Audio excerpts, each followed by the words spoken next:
Krzysztof Kieślowski, il est né en 1941. Il poursuit des études tout d'abord artistiques, puis de théâtre, puis finalement pour poursuivre des études supérieures avec la perspective d'être metteur en scène de théâtre.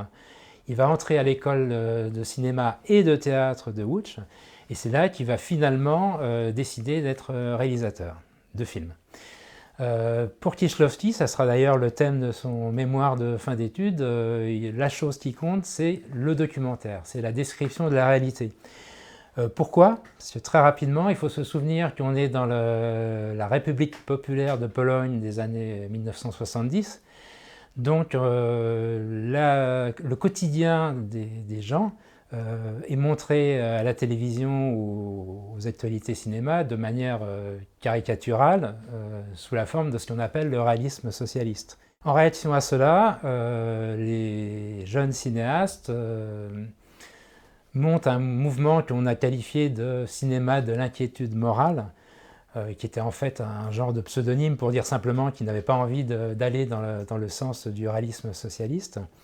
Donc Kieślowski fait partie de ces gens, comme Agnieszka Holland, comme Zanussi, Wajda aussi bien sûr, qui veulent montrer une vraie image de la Pologne. Pour décrire la Pologne, il faut commencer par décrire le quotidien, par décrire au niveau de l'usine, de la ville, du théâtre, ce qu'il va faire dans plusieurs films, décrire la vraie réalité. Kieślowski s'attache donc à cette description, donc ça va devenir un réalisateur de documentaires, et puis progressivement, il va scénariser ces documentaires, et il va aussi prendre les risques que prend tout réalisateur de documentaires, et surtout dans cette période et dans ce pays, c'est-à-dire qu'il va mettre quelque part en danger ses protagonistes. Par exemple, il filme un jeune couple pour Premier Amour. Non seulement il filme des larmes, donc effectivement il rentre dans l'intimité, mais aussi il provoque une irruption de la milice. Et dans le contexte, évidemment, c'est très très particulier et il y aura pu avoir des conséquences fâcheuses. Mais il y a aussi, par exemple, dans un autre film qui est Ouvrier 81, la milice, organise des perquisitions et dérobe les bandes-son du film. Heureusement pour lui, il n'a pas recopié l'intégrale de ce qu'il a enregistré sur ces bandes-son. Là aussi, ça aurait pu nuire aux ouvriers qui étaient filmés. Mais il va encore plus loin parce qu'à partir du moment où il se donne à fond dans son travail de documentaire, il fait de nombreux repérages et finalement il se lie d'amitié, y compris avec des personnes antipathiques, puisque le protagoniste du Gardien de nuit, il le suit pendant de nombreuses semaines, mais il le filme tel qu'il est, donc avec des propos réactionnaires, il en veut à tout le monde, aux jeunes, aux moins jeunes. Et lors de la projection des films, il s'aperçoit qu'il est allé trop loin parce qu'il voit les spectateurs s'en prendre à l'écran à ce personnage et il décide de coincer la diffusion du film. Il le fera aussi pour un autre film qui s'appelle Nie wiem, je ne sais pas, où là aussi on a un directeur d'usine qui s'est trouvé dans une mauvaise situation face à des influences de pouvoir et donc qui a été révoqué. Et de la manière dont il s'exprime, effectivement, ça peut être dangereux pour lui. Donc Kieślowski fait tout ce qu'il peut pour interdire la diffusion, pour coincer la diffusion du film à la télévision. Donc contrairement à ce qu'il avait affirmé, c'est-à-dire qu'il n'y avait que le documentaire qui comptait, il va à partir de là écrire des fictions et il va, des propos qui sont assez connus, il va expliquer qu'il préfère utiliser des larmes de glycérine, c'est-à-dire les larmes provoquées par des acteurs qui sont payés pour ça, qui sont payés pour se mettre à nu à tous les sens du terme, pour pleurer, pour crier. Et c'est dans cette perspective qu'il va écrire avec Krzysztof Piesiewicz le Décalogue, qui montre donc au plus près des conflits intérieurs, des duos, des rapports entre personnages. Arrive donc la double vie de Véronique et les trois couleurs, et là on va être vraiment dans la fiction pure.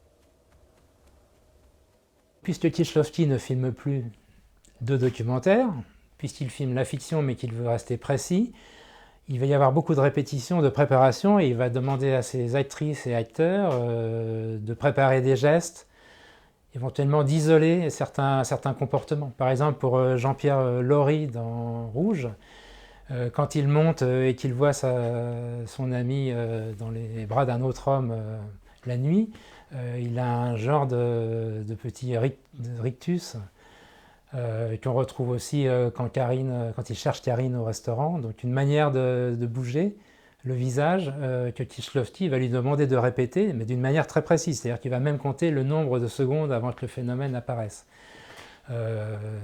C'est bien entendu évident pour Julie aussi, qui est filmée de très très près. Sławomir Ijak va utiliser des objectifs fisheye, hein, donc il va se rapprocher à quelques centimètres des yeux de Juliette Binoche dans les premières scènes qui vont être tournées, celles à l'hôpital. Et il faut savoir qu'il y a plusieurs sources à cela. Donc il y a le fait que Kieślowski, dès le casting, dès le repérage, essaye de saisir la personnalité et le comportement de ses actrices et acteurs, mais aussi c'est quelqu'un de très attentif aux autres, ça on ne le répétera jamais assez. Il a une très bonne mémoire de tout le monde, de ses amis, de leur comportement, de leurs habitudes, de ce qu'ils aiment, de ce qu'ils n'aiment pas. Toutes ces choses, il va les inscrire, y compris des anecdotes qu'il va recueillir auprès de ses amis, il va les inscrire dans ses scénarios. Et c'est là qu'on va avoir la collaboration au niveau fiction avec Krzysztof Pisiewicz.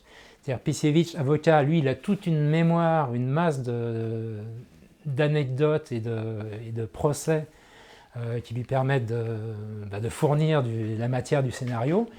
Kieślowski, ça va être plutôt justement sur le détail, sur l'attention aux gestes.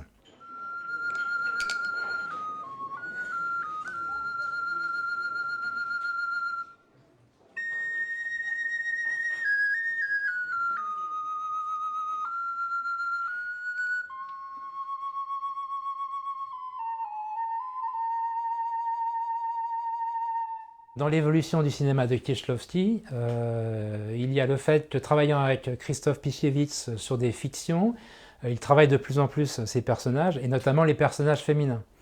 Jusqu'à des films comme Le Hasard, Przepadek, on mettait en scène justement les vies alternatives d'un personnage, mais c'était un personnage masculin, même si autour de lui gravitaient des seconds rôles féminins.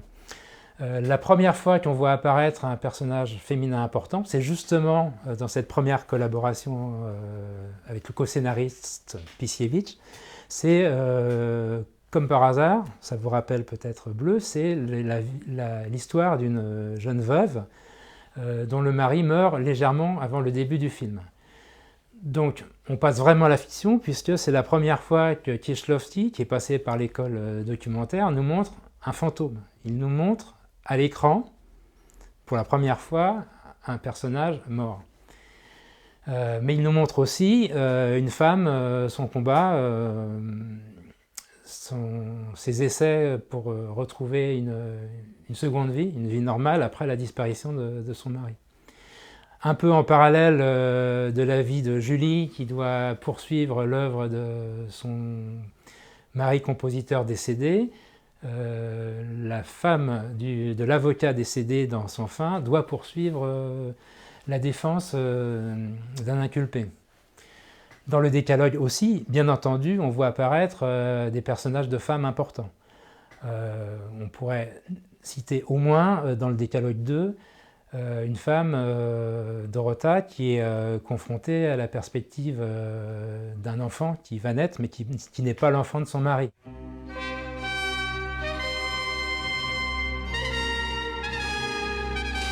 On retire les trompettes.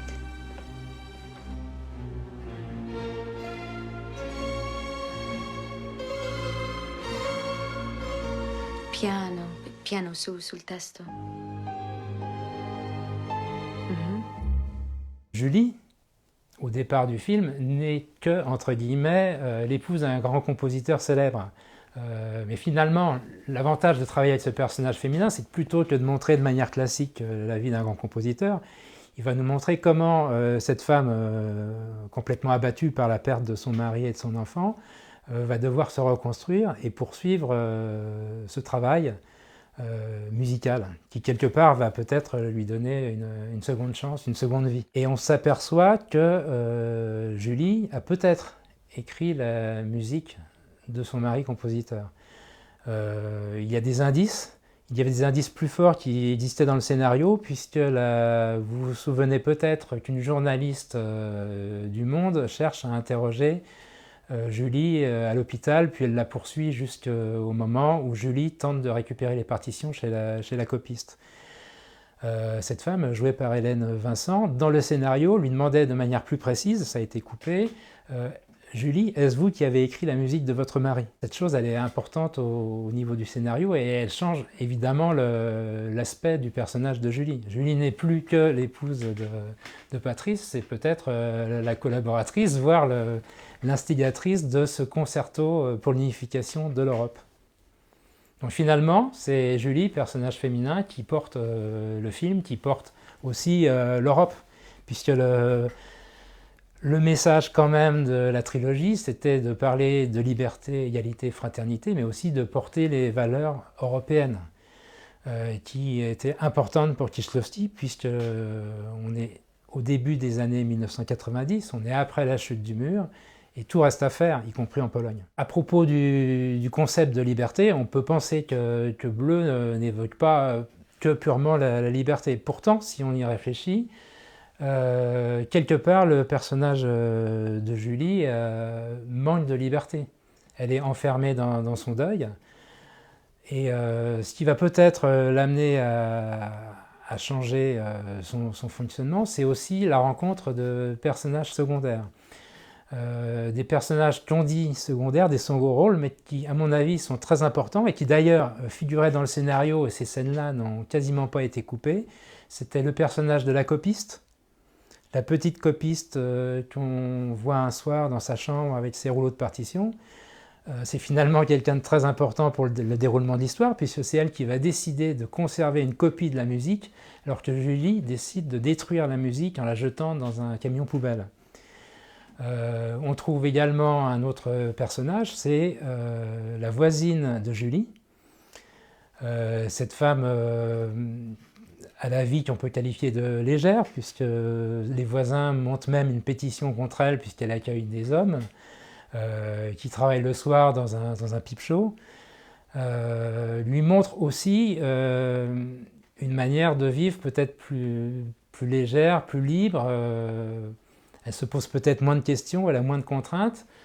Donc effectivement, ça choque forcément Julie au départ, mais en même temps, ça lui montre un autre aspect des choses et comment la vie peut être se poursuivre en laissant de côté certaines questions. Et puis, il y a encore un autre personnage important, c'est la maîtresse de Patrice, Sandrine, qu'elle retrouve au tribunal, qui évidemment est forcément au départ son ennemi dans la vie, mais on va voir Julie se transformer, puisque finalement, elle va donner à Sandrine la maison de son mari pour y vivre avec l'enfant qu'elle porte, qui est l'enfant de Patrice.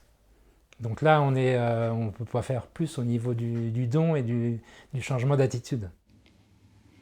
Je voulais savoir s'il m'aimait. Oui, c'était la question que je voulais vous poser.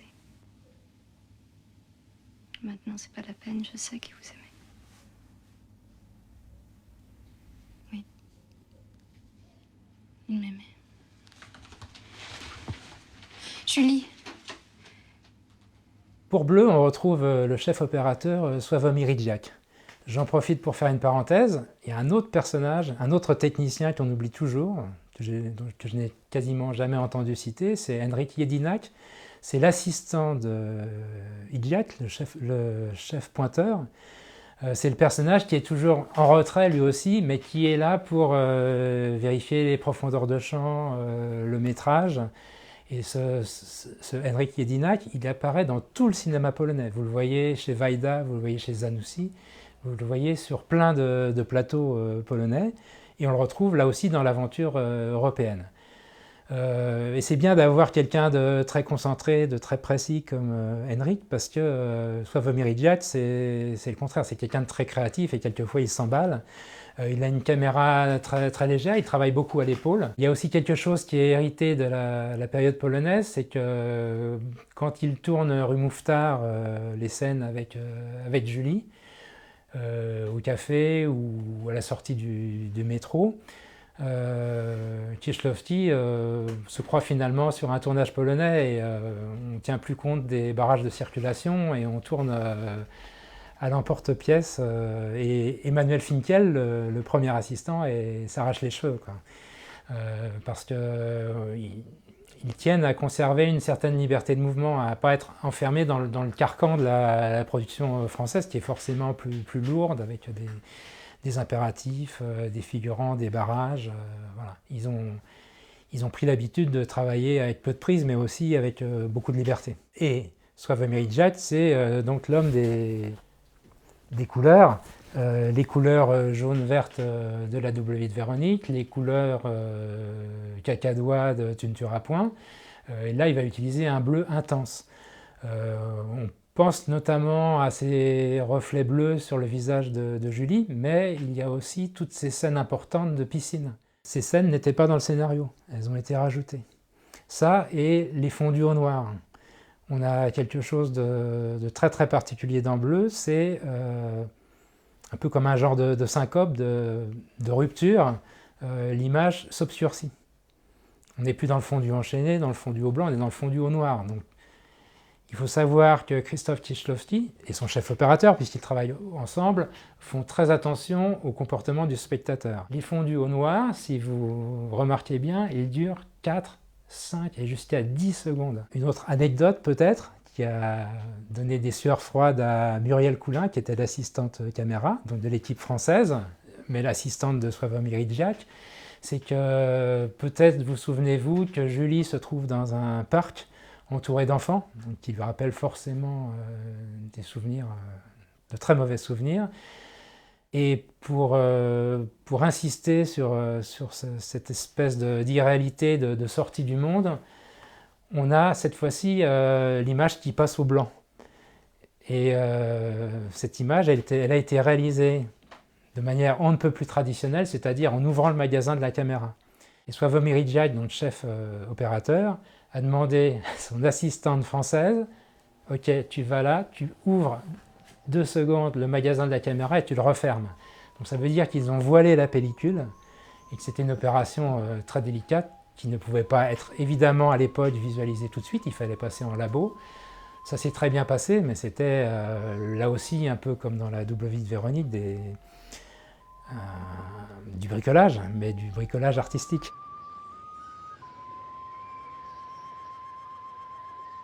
Un autre exemple du travail de Sławomir Žižek sur la lumière, c'est l'utilisation d'accessoires.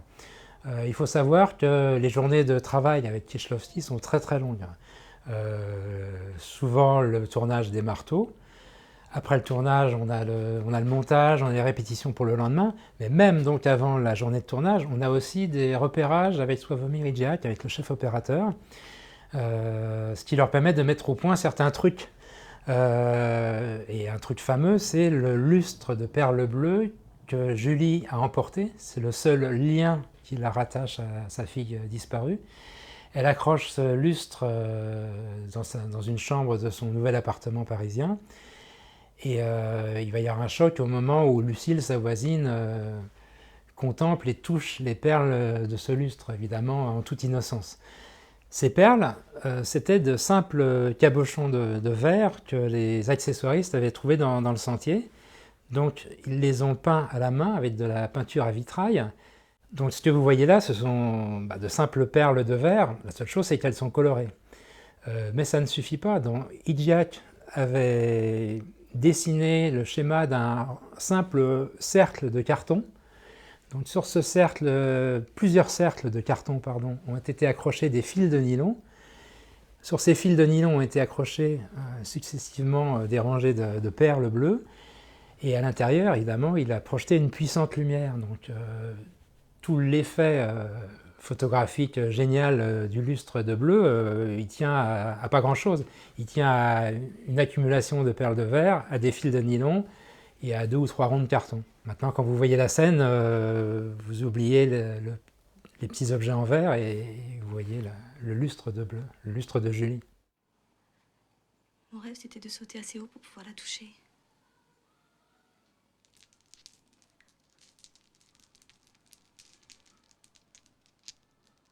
En grandissant, j'ai oublié